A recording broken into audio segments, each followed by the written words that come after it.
Meu nome é Diego e essa é a nossa sexta aula sobre o fígado de cães e gatos. E lembrando que a gente está englobando tanto o fígado quanto vesícula biliar nessas aulas, tá? Hoje eu vou falar sobre a mucocele. A mucocele, ela é caracterizada ali por uma hiperplasia do epitélio de vesícula biliar associada ao aumento da produção de muco. Então a gente vai ter ali um aumento, uma hiperplasia desse epitélio, associada a um aumento nessa produção de muco com o espessamento desse muco. A gente não sabe a etiologia ainda da mucocele, mas a gente conhece, sabe que tem alguns fatores que vão predispor à formação de mucocele, eu vou falar mais para frente.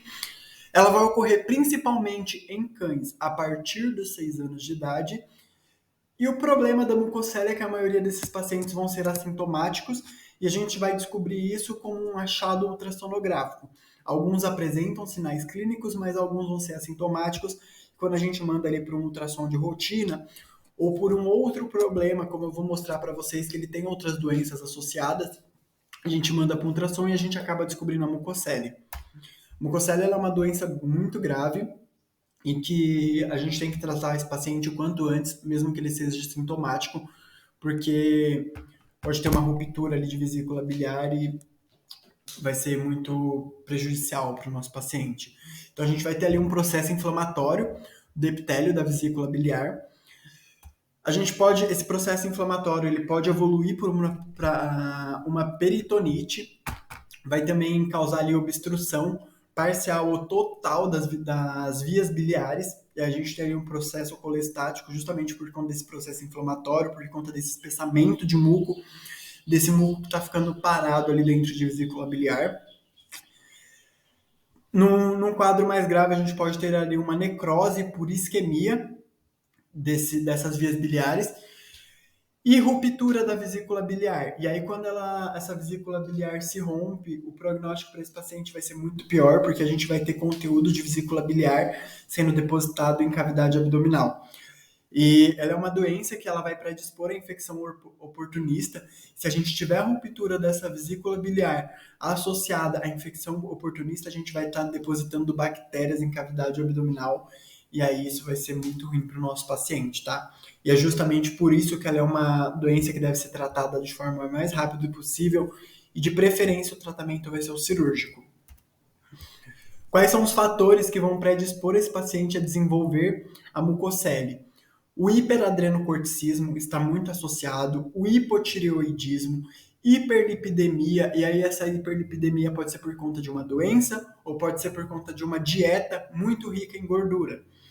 Cortisol exógeno, paciente que está recebendo corticoide de forma exógena também pode desenvolver a mucocele, e a lama biliar também. Então, quando eu encontro lama biliar nesse meu paciente, eu não posso apenas ignorar essa lama biliar, eu tenho que acompanhar esse paciente porque ele pode desenvolver uma mucocele. Os sinais clínicos de mucocele, na maioria das vezes o paciente vai ser assintomático e aí vai ser um achado ultrassonográfico, como eu falei, ou a gente manda ele ali por um ultrassom desconfiando ali de um hiperadrenocorticismo, por exemplo, porque ele vai estar apresentando sinais de hiperadrenocorticismo, e a gente manda ele por um ultrassom e a gente acaba achando ali uma mucocele.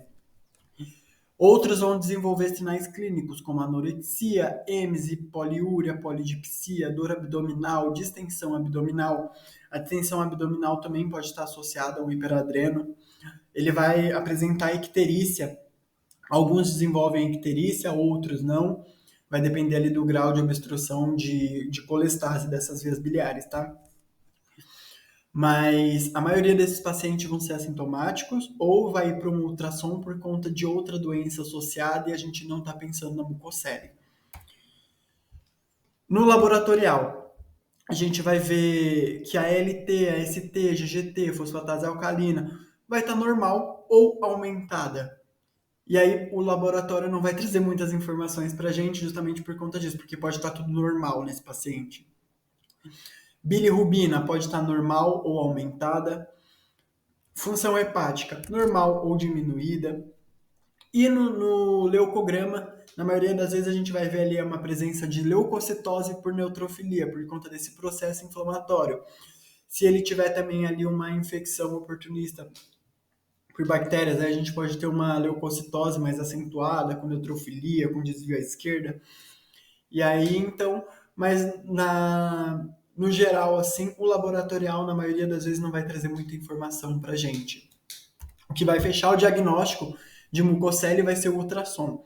No ultrassom, a gente consegue ver aquela dilatação de vesícula biliar, a gente vai ter uma bile com aspecto ecogênico no centro, hipoecogênico em volta, e ela vai ter ausência de movimento quando a gente balança ali a probe em cima da vesícula biliar desse paciente. Muda esse paciente de posição, vai ser um conteúdo biliar sem movimento, diferente da lama biliar, que na maioria das vezes tem esse movimento. Então, esse conteúdo da bile, ele vai lembrar um formato de um kiwi cortado.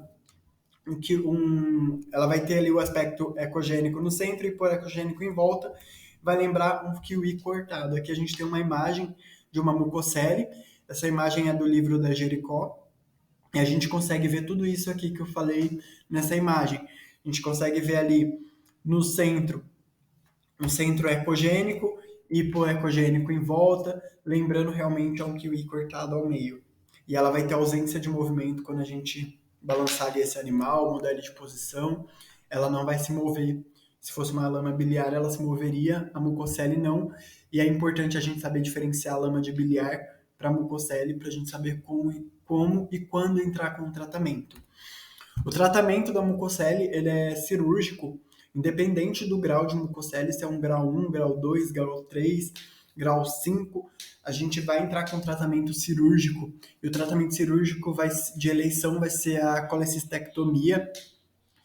Por que a gente vai fazer um tratamento cirúrgico? Porque é o melhor prognóstico para esse paciente, tá? E o que vai dificultar o prognóstico desse paciente pós-cirúrgico vai ser realmente ali a função hepática e os marcadores hepáticos e os sinais clínicos. Porque quando eu tenho alteração, aumento de ALT, aumento de GGT nesses pacientes, o prognóstico vai ser pior de recuperação desse paciente, quando ele tem sinais clínicos presentes. Mas o tratamento de eleição vai ser sempre o cirúrgico, independente do grau da mucocele. E aí a gente manda para um especialista, para um cirurgião que tenha conhecimento, que saiba fazer a colecistectomia. Mas só que na maioria das vezes, a gente sabe que na maioria das vezes o tratamento cirúrgico não é possível. Tanto porque o paciente tem uma doença que ele não pode entrar num procedimento cirúrgico, ou porque ele é muito idoso, ou porque o tutor não tem condições de pagar a cirurgia. E aí, quando a gente não pode mandar esse paciente para um tratamento cirúrgico, a gente não tem como apenas deixar esse paciente sem tratamento. A gente faz o quê? O tratamento clínico. Tratamento cirúrgico é o de eleição. Não dá para fazer tratamento cirúrgico, a gente vai para um tratamento clínico.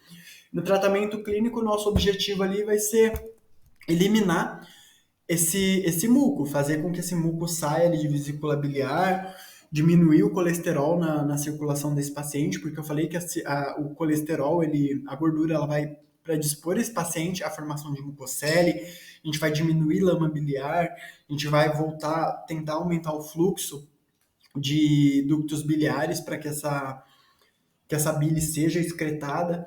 E como que a gente vai fazer isso? A gente vai entrar com esse paciente, a gente vai fazer a dieta. A primeira coisa é uma dieta com baixo teor de gordura e alto teor de fibra, justamente para diminuir a quantidade de gordura na circulação desse paciente, e a fibra vai ajudar a excreção ali do conteúdo biliar. A gente vai entrar com ursacol para esse paciente, o ácido ursodesoxicólico, justamente para ajudar ali a aumentar esse fluxo de bile, mandar isso embora. A gente vai entrar com o SAMe para fazer a desintoxicação desse organismo desse paciente, porque a gente tem um acúmulo de bile ali. A gente vai ter uma estase, então a gente vai entrar com o SAMe também. O ômega 3, por quê? Porque ele tem um processo inflamatório. Eu não vou entrar com corticoide para esse paciente, principalmente se esse paciente tiver ali um hiperadreno. Aí eu entro com o ômega 3 para ajudar a desinflamar essa vesícula biliar. Benzafibrato também vai me ajudar. A ezetimiba, ainda não tem estudos concreto sobre a utilização da ezetimiba, mas tem alguns trabalhos que mostram que realmente ela tem um efeito muito significativo em pacientes com mucosele, porque ela vai ajudar ali na redução dos níveis de colesterol e de lipídios no sangue.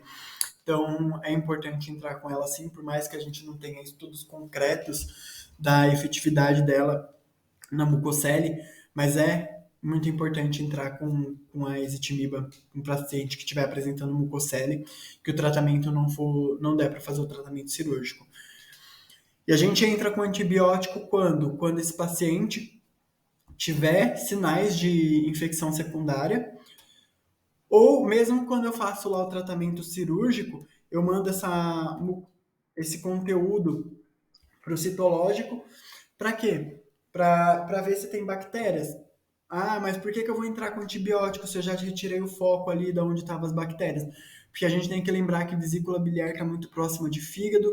Eu posso ter bactérias presentes ali em canalículos biliares intrahepáticos. E mesmo que eu tirei todo o foco ali, a vesícula biliar, eu ainda posso ter bactéria em canalículos intrahepáticos e prejudicar esse meu paciente. Então eu entro com antibiótico, sim, se for necessário. E por que o tratamento é cirúrgico? Isso aqui é a imagem de uma mucosele. Vocês acham que uma dieta em um ursacol vai dar conta de remover tudo isso de uma vesícula biliar? Pode, até pode, mas é bem difícil. Então, o tratamento é cirúrgico, de eleição é o cirúrgico, e principalmente se o animal tivesse num estágio desse, por mais que o tratamento clínico faça um efeito significativo, a gente não vai ter a remoção total disso. Pode acontecer, mas é raro, e por isso que o tratamento de eleição é sempre o cirúrgico. E aí, enquanto você vai fazendo o tratamento clínico, você vai conversando com esse tutor, vai convencendo ele de entrar para a cirurgia o mais rápido possível, antes que a gente tenha ali uma ruptura dessa vesícula, antes que o prognóstico desse paciente se torne muito pior, tá? E sempre que a gente achar a mucosele, a gente tem que procurar outras doenças, o hiperadrenocorticismo, principalmente, o hipotireoidismo e a causa da dislipidemia. A gente sempre tem que pesquisar essas outras doenças e fazer o tratamento delas também. E aqui a gente curte o vídeo, se inscreve no canal e vamos para uma próxima aula. Essa foi a nossa aula sobre mucosele, espero que tenham gostado. E a gente vai dar continuidade às nossas aulas sobre fígado de cães e gatos.